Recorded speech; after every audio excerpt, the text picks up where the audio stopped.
Hier, le président de la République rebaptisait la Caisse des dépôts et de consignation Caisse de dépôt et du développement durable, confiant à la vieille dame la responsabilité de la transition écologique et énergétique.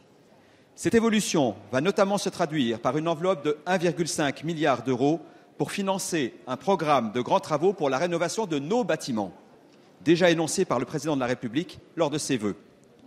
Voilà une réponse précise pour concrétiser la COP21, d'autant que les travaux d'économie d'énergie font partie des rares investissements publics qui diminuent rapidement les dépenses de fonctionnement, surtout si on y associe une optimisation des mètres carrés.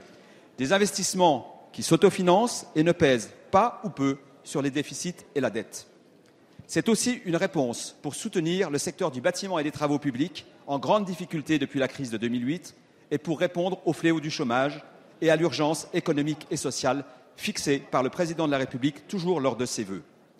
Le plan de 500 000 chômeurs en formation et la relance de l'apprentissage vont trouver là un terrain d'application privilégié.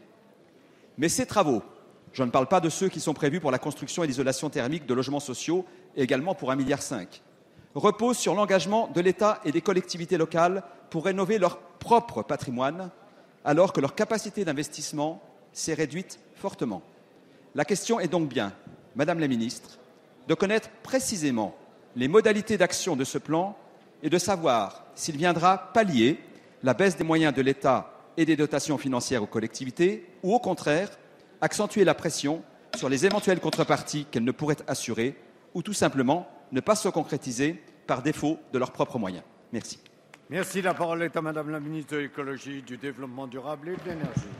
Merci, Monsieur le Président. Monsieur le député, oui, vous avez raison de souligner qu'après la COP21 et grâce à la loi de transition énergétique, la France a tout pour garder un temps d'avance sur la création d'activités et d'emplois dans la croissance verte.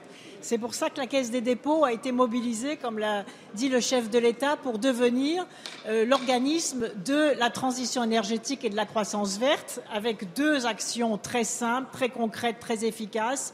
D'abord, le déblocage d'1,5 milliard d'euros pour faire des prêts à taux zéro, sans apport initial, c'est-à-dire que les communes pourront ainsi financer à 100% les travaux d'isolation dans tous les bâtiments publics.